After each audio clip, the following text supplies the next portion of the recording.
What happens when I publicly humiliate my husband at our own anniversary party by comparing him to my ex-lover and he quietly records every word? How do I rebuild my life when the man who loved me most watches me destroy him in front of everyone we know? Can legal consequences truly match the weight of what I did? I'm Isolde, and I believed I deserved more than the life I had chosen. I was 32 years old, married for 7 years, mother to 2 beautiful children, and completely convinced that my unhappiness was someone else's fault. My husband Daniel was a good man by most standards. He worked hard as a civil engineer, came home every evening, helped with the children, and told me he loved me at least once a day.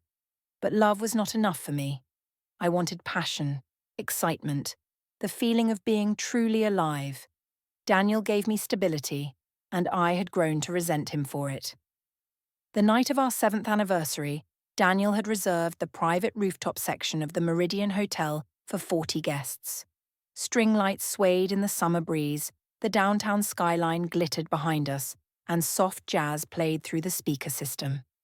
He had thought of every detail, as he always did. That was Daniel. Reliable, thoughtful, and utterly predictable. I wore the red dress he had bought me for Christmas, knowing it would make him happy. Making him happy had become a performance I executed without feeling. My mother arrived first, kissing both my cheeks and commenting on my weight. My sister Valentina came next, already tipsy from champagne, whispering that she had covered for me last Tuesday. I squeezed her hand in silent thanks. Daniel stood by the bar with his brother Manny, laughing at something I could not hear. He looked handsome in his navy suit. I could admit that objectively.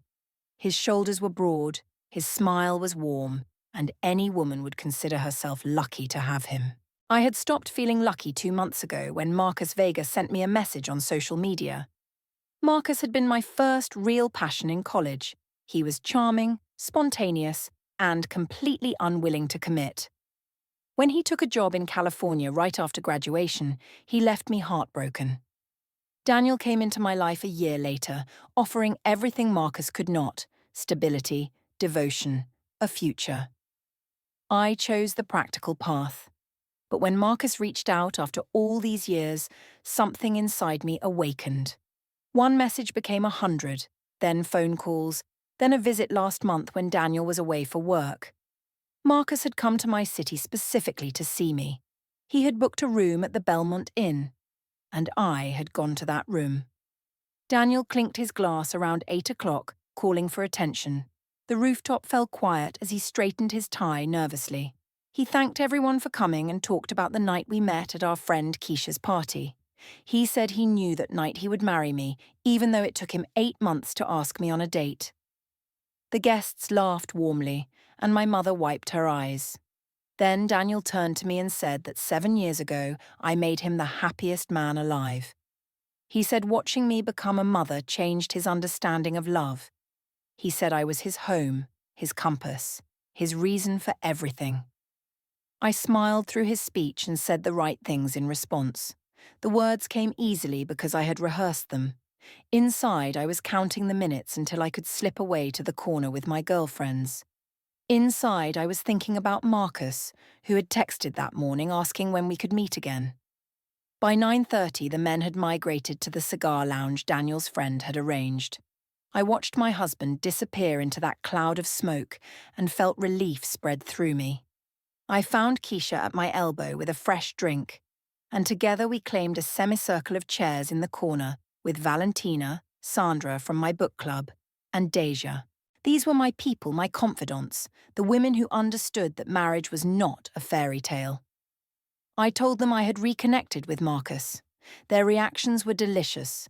Gasps, wide eyes, hands covering mouths in theatrical shock. Sandra asked if I meant Marcus from college, and I confirmed it was the same man. Valentina asked what reconnecting meant exactly. I paused for effect, letting the anticipation build, then leaned forward and lowered my voice. I told them that Marcus had visited last month when Daniel was at a bridge inspection. I told them he had booked a room specifically to see me, and I had gone to that room. I told them that in one night, Marcus had satisfied me 3 times, something Daniel could never do because, frankly, Daniel was inadequate in that area. He was too gentle, too predictable, too focused on asking if I was comfortable when I wanted him to take control. The women erupted with shock and excitement. Sandra clapped her hand over her mouth. Deja shook her head slowly. Valentina looked thrilled in the vicarious way only younger sisters can. Keisha's expression was harder to read. Something flickered across her face that might have been disapproving, but I was too absorbed in the attention to care. I continued with details that made them gasp. I explained that Daniel had no idea that he thought I had been at Valentina's apartment watching movies. I said that Marcus understood what I needed in ways my husband never could. Sandra asked if I was planning to leave Daniel. I shook my head and explained that leaving was not the point.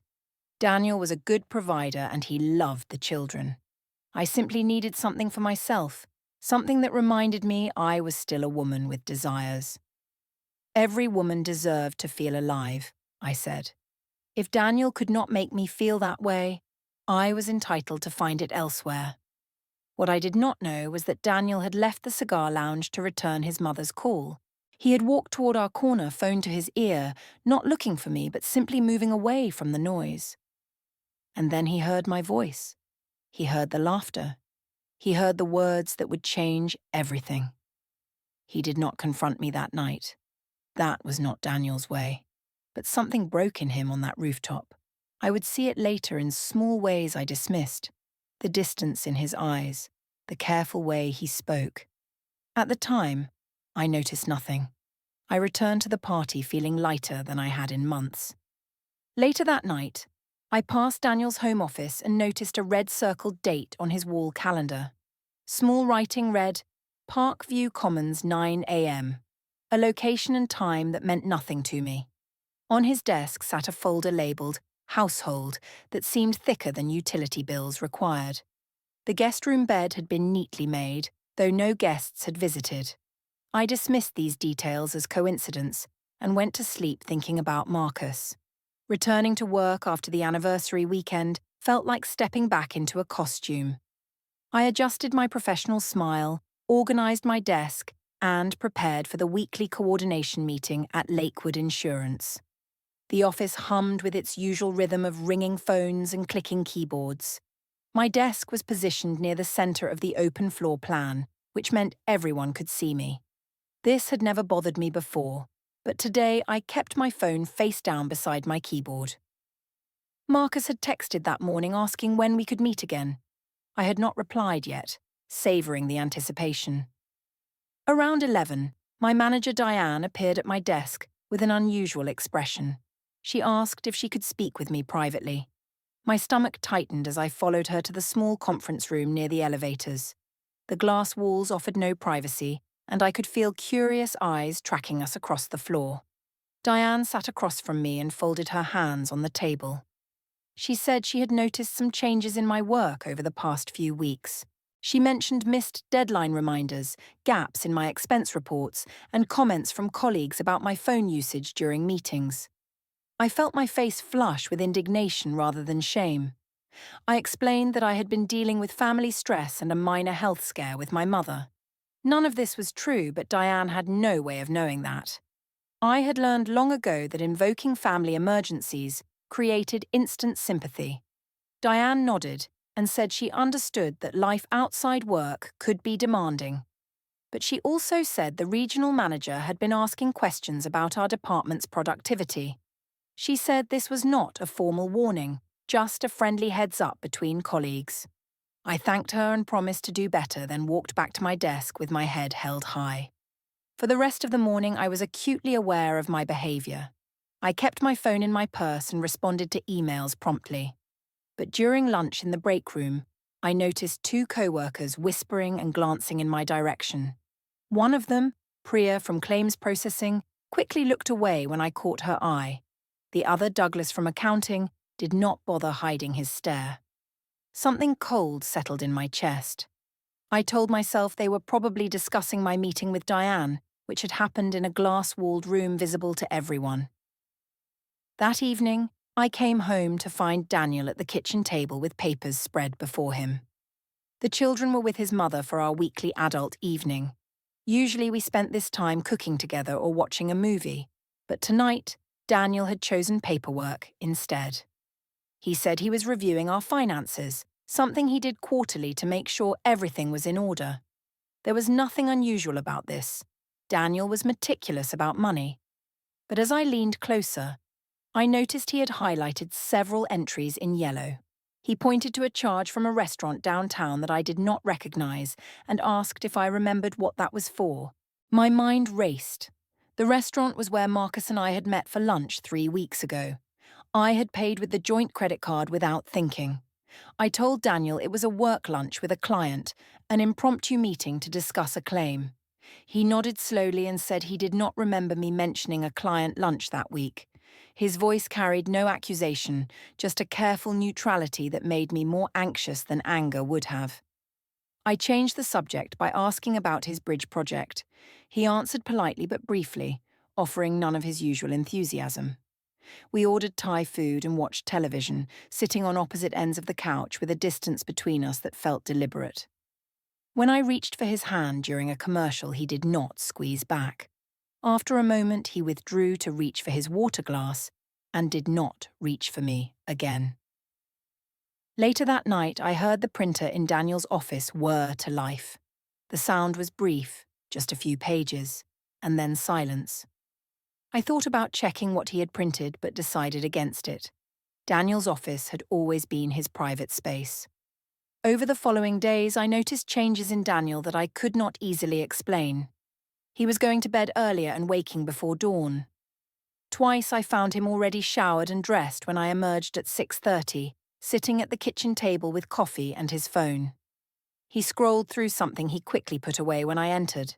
He asked detailed questions about the children's schedules, teachers' names, other parents' phone numbers, daycare routines. He said he wanted to be more involved now that his work was easing up. The explanation was reasonable, but the intensity of his questions felt almost clinical. His phone was always in his pocket now, face down when he set it on a surface. When it rang, he glanced at the screen before deciding whether to answer. Several times he stepped outside for calls he said were work-related. I asked him once in a joking tone if he was hiding something from me. He said he preferred to keep work stress separate from family time.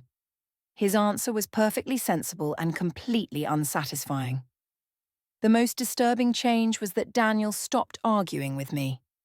He had never been confrontational, but he had always engaged in the small debates that defined marriage. Now he simply agreed with whatever I suggested. At first, this felt like victory, but as days passed, the compliance began to feel less like surrender and more like withdrawal. He was conserving energy for something else. That Saturday at the municipal park, I sat on a bench while the children played on the swings. Other parents nodded greetings, but some looked at Daniel longer than usual, sympathetically, as if they knew something I did not. My phone buzzed with a text from Marcus. He was in town earlier than expected and wanted to meet that evening. I typed a quick response saying I would try to get away around 7. When I looked up, Daniel was watching me with an expression I could not read. I told him I needed to run to the pharmacy that evening. He nodded without looking at me and said he would handle bedtime if I was late. I drove to the Belmont Inn, my heart beating faster with each mile. Marcus was waiting in the lobby with that slow smile I remembered from college. We went upstairs. What happened there was what had happened before, an escape from my ordinary life. When I returned home, Daniel was reading something on his laptop. I could not see what, but I noticed the browser tab before he minimized it. Storage options. He said he was thinking about organizing the garage. I accepted the explanation, grateful he was not asking questions about how long a pharmacy trip should take. Keisha had chosen a coffee shop far from our usual spots for our Tuesday lunch meeting. The small cafe near the financial district was somewhere neither of us would run into colleagues or mutual friends. This choice alone told me the conversation would not be casual. She was already seated when I arrived, her hands wrapped around a cup she was not drinking. Her expression was serious, lacking the warmth that usually defined our friendship. She began by saying she loved me, and that what she was about to say came from that love.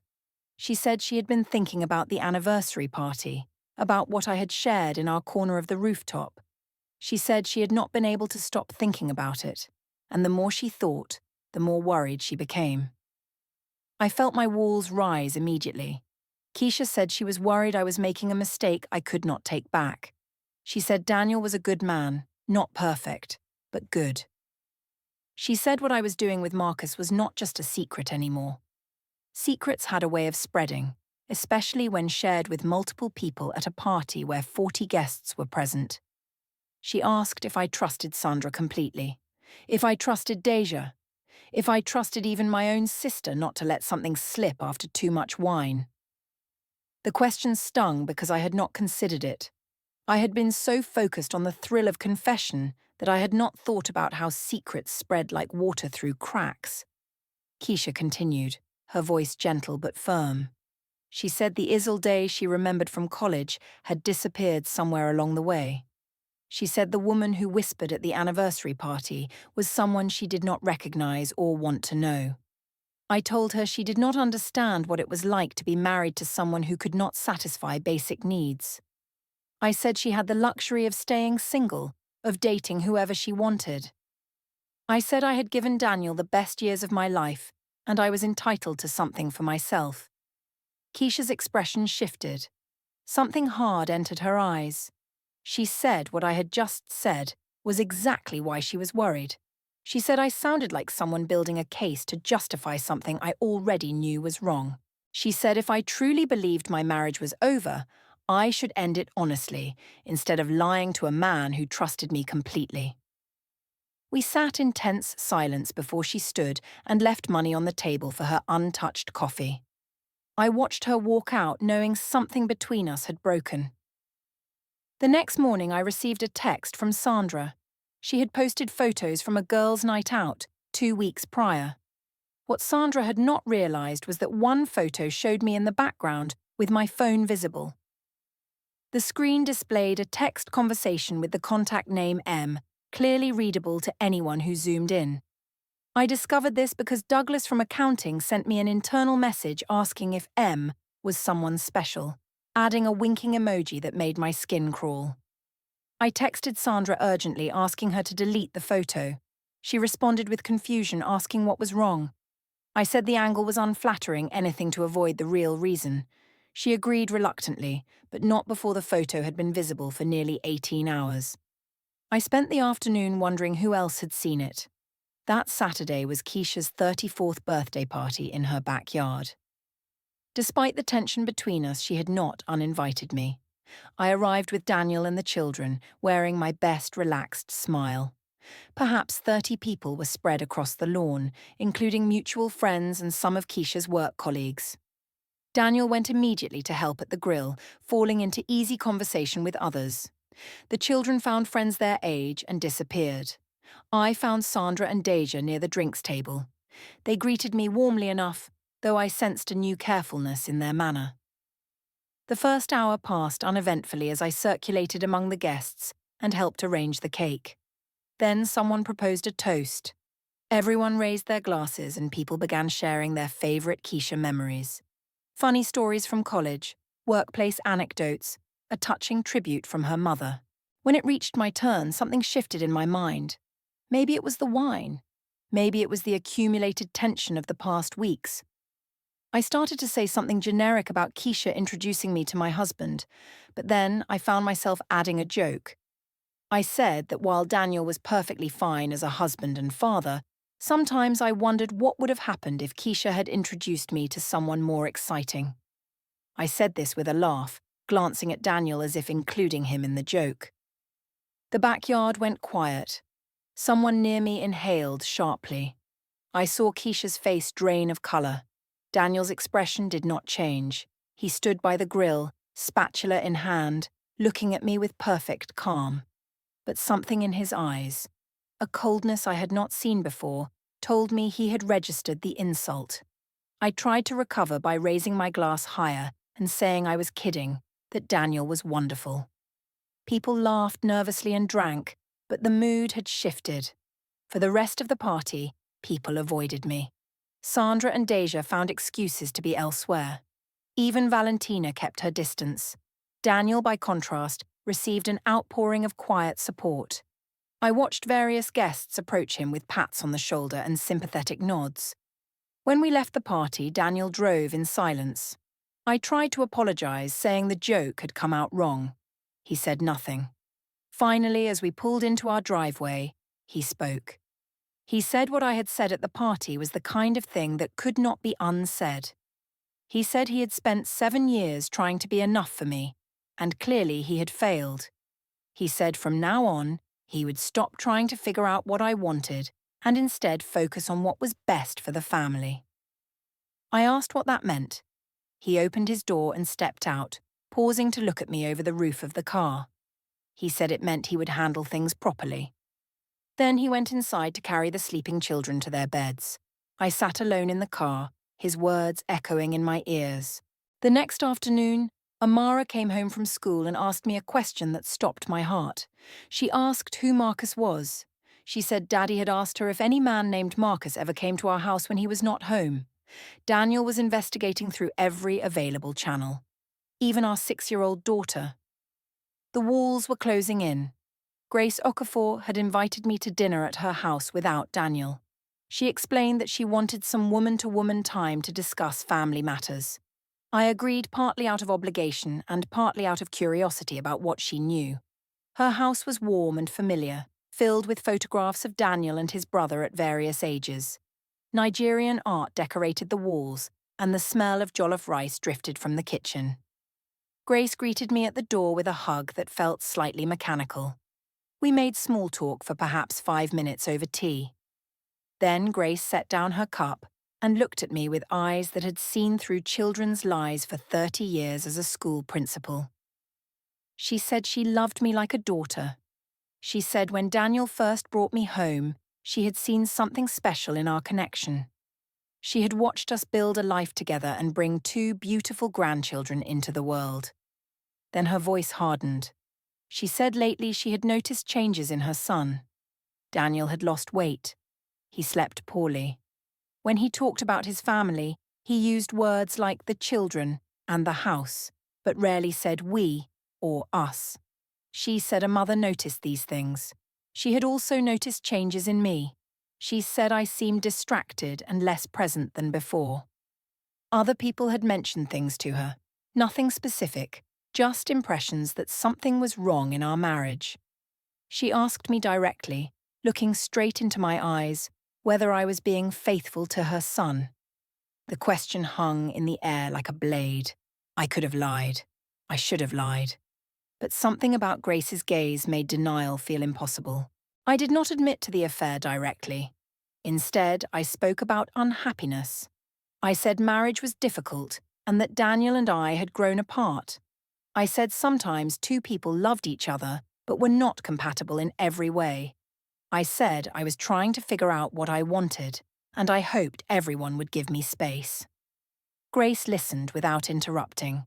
Then she said that in her culture and her faith, marriage was a covenant between families and communities, not just 2 people. She said when a person broke that covenant, they broke something larger than themselves. She said if I was unhappy enough to seek comfort outside my marriage, I should have the courage to end it honestly first. She said Daniel deserved honesty, even painful honesty. She said the children deserved parents who did not lie. Her words cut through my rationalizations. For a moment, I saw myself the way she saw me. The moment passed. I told Grace she did not understand, that her generation had different expectations. I thanked her for dinner and left before the jollof rice was served. As I drove home, I called Valentina and raged about interfering in-laws. My sister agreed with everything I said, as she always did.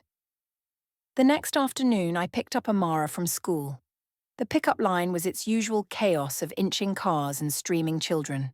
But today I noticed a cluster of mothers near the front, whispering and glancing in my direction. One of them, Brenda, made eye contact with me and quickly looked away. Amara got in the car with a troubled face. She said Lily, Brenda's daughter, had said something mean today. Lily told her that Amara's mommy was a bad person, that Lily's mommy had said so, that everyone at the party saw what happened. Amara asked if it was true that I was a bad person. I gripped the steering wheel so tightly my knuckles whitened. I told Amara that Lily was wrong, that sometimes grown-ups said things they did not mean. I told her I loved her and her father and our family. Amara nodded, but she did not look convinced. When we arrived home, Daniel was already there, unusual for a Wednesday afternoon. He was in the living room with Toby, helping our son build a block tower. He opened his arms when he saw Amara's face, and she ran to him, burying her face in his chest. He held her and looked at me over her head, his eyes asking a question he did not need to voice. I retreated to the kitchen, unable to face his silent accusation. That evening, I went to Valentina's apartment needing to escape. I told her about Grace's confrontation and the school pickup incident. I expected her unconditional support, but tonight something was different. She listened and nodded. But when I finished, she did not immediately agree with me. She said Mom had called after her coffee meeting with Grace. She said Grace had shared some things that made Mom question what she thought she knew about my marriage. Valentina asked me directly if what Grace suspected was true. She asked if I had actually done what everyone seemed to think I had done. I stared at my sister. She knew. She had known since the anniversary party. Why was she asking now as if she did not have the answer? She clarified that she had always assumed I was exaggerating, playing up the drama the way I sometimes did. She said she had not really believed I would risk everything for someone like Marcus, who had already abandoned me once before. Valentina said Marcus was charming but not reliable. He had chosen his career over me in college and never committed to anyone since. She said Daniel might not be excited, but he had stayed. He had shown up every day for 7 years. She asked if I really wanted to throw all of that away for a man who had already proven he would leave. She said one more thing before changing the subject. She said she loved me and would always be my sister, but she could not keep covering for me. The lies were getting complicated, the alibis harder to maintain. She said she needed to protect herself, even if that meant stepping back from my secrets. I left her apartment feeling more alone than I had in years. My youngest ally had drawn a line. Later that evening, I passed Daniel's office and saw him on a video call with a woman in professional attire. Her face was serious as she reviewed documents on the screen. Daniel noticed me watching and calmly closed the door. Through the wood, I heard the words timeline and custody evaluation before the sound became too muffled to understand. When Daniel emerged an hour later, his expression was composed and distant. He told me his mother would be taking the children to church tomorrow, and he had arranged for them to spend the afternoon there as well. He did not explain why, and his tone did not invite questions. The sealed envelope on his desk remained unopened, a white rectangle representing everything I could not control. The week began with a series of quiet changes that Daniel implemented without explanation or negotiation. First, he informed me that he had opened a separate checking account for his personal expenses. He said this was for organizational purposes, to simplify tax preparation. His tone was matter-of-fact, as if discussing a minor administrative adjustment rather than a fundamental shift in our financial partnership. I objected and said married couples should not have separate finances. He listened with the same calm distance he had maintained for weeks, then said the decision was made. Second, he told me he would be handling all school and daycare communications going forward. He said he had updated his contact information as the primary parent for both Amara and Toby. He had introduced himself to their teachers personally and would be managing their schedules and appointments. He said his work schedule had become more flexible and he wanted to be more involved. I knew this was not about flexibility. This was about documentation, about establishing himself as the engaged parent while I became the distracted one. Third, he announced he would be staying at his mother's house 2 nights a week. He said Grace needed help with home repairs, and it was easier to sleep there after late evening work sessions. He said the children were welcome to come with him. He added that this arrangement would give me some time to myself. The phrase was loaded with implications he did not voice. Time to do what? See Marcus? Prove his suspicions? He was giving me rope, and I knew it. By the end of the conversation, I felt like I had lost ground on 3 fronts without ever being given a chance to fight. Daniel had redrawn the boundaries of our marriage, and I had been presented with the new map rather than consulted on its design. Tuesday afternoon, I left work early, and my route took me past Daniel's office building downtown. On impulse, I decided to stop by and surprise him. Perhaps a gesture of reconciliation could shift the dynamic. But as the elevator doors opened into the lobby, I saw something that stopped me in my tracks. Daniel was standing near the security desk, shaking hands with a woman in a tailored suit. She carried a leather briefcase and had the confident posture of someone who spent her days in courtrooms. They exchanged words I could not hear, and then she handed Daniel a business card. He nodded, slipped it into his jacket pocket, and watched her walk toward the exit. He did not see me partially hidden by a pillar. Daniel was consulting experts. He was building his case with professional help. The scattered clues I had been ignoring suddenly cohered into a pattern I could no longer deny. But denial is a powerful force. By the time I reached home, I had convinced myself there might be innocent explanations. Wednesday morning, Daniel left early for his stay at Grace's house. Alone in the house for the first time in weeks, I did something I had been avoiding. I searched. I went through his home office with systematic care, looking for whatever he was hiding. The folders contained exactly what their labels suggested. Either he had moved the sensitive materials, or I had been wrong. But in the master bedroom closet, hidden beneath a stack of winter sweaters, I found something that confirmed my worst fears. A small digital recorder, the kind used for voice memos. I pressed play. My own voice filled the room. I recognized the words immediately. My confession at the anniversary party, captured with startling clarity. I heard myself describe Marcus, describe Daniel's inadequacy, describe my justifications for seeking satisfaction elsewhere. I heard my friends gasp and laugh. I heard myself mock my husband at his own celebration. Daniel had everything.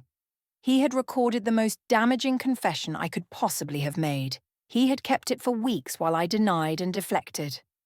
I should have felt fear or remorse. Instead, I felt outrage. He had recorded me without my knowledge. He had violated my privacy. Whatever I had done, his response was worse. I rebuilt my defenses around this violation. Thursday, I arranged to meet Keisha for coffee, hoping to repair our friendship. She arrived looking tired. She said she appreciated my apology for the birthday party, but she was not sure we could go back to how things were. She said I had changed. The passionate woman she remembered from college had disappeared somewhere along the way. Then she said something that silenced me completely. She said Daniel had called her. Not to accuse, but to apologize for any awkwardness his family situation might cause their mutual friends. He had said he was handling things through proper channels. He had been gracious, measured, and kind. Keisha said that call told her everything she needed to know about who Daniel was and who I was. Friday evening, I drove to Grace's house unannounced. Grace let me in without warmth. The children were playing a board game on the floor and were happy to see me. Then Daniel appeared from the hallway carrying a sealed box. He said it was old documents he was organizing. I looked around the room and noticed details I had missed before. A stack of folders on the dining table neatly labelled, a laptop open on the counter displaying a spreadsheet, a calendar with several appointments marked with initials I did not recognize. Daniel was using this as a secondary base of operations. When I left, he walked me to my car. His final words were calm and deliberate. He said he hoped we could resolve things peacefully for the children's sake. He said he did not want to cause more pain than necessary. But he also said he would not be manipulated anymore. He said whatever happened next, he would handle it properly, through the right channels, according to the rules. Sunday night, Daniel sat in the dark living room. He said he had made an appointment for Monday afternoon. He needed me home with the children because his mother was unavailable. I asked where he was going. He said it did not matter where. What mattered was what would happen after. He said by this time next week papers would be filed, processes would begin. The world would know what I had done. His voice never rose above a conversational tone. His words were deliberate, measured, final. Monday morning, Daniel left dressed more formally than usual. He kissed the children goodbye with extra tenderness. Before walking out, he turned and looked at me with an expression that was neither angry nor sad, but resolved. He said he would be home by 3 and asked me to make sure I was there. After he left, I noticed he had left his wedding ring on the kitchen counter, placed deliberately, precisely centered, impossible to miss. At 2:47 p.m. there was a knock at the front door. I opened it expecting Daniel. Instead, I found a woman I did not recognize holding a manila envelope. She asked if I was Isolde Marchetti Okafor. When I confirmed my identity, she placed the envelope in my hands and said I had been served. Then she walked back to a waiting car. Through the living room window, I saw Daniel's car pulling into the driveway. He parked and sat motionless behind the wheel, watching me through the glass as I stared at the envelope that would end my marriage.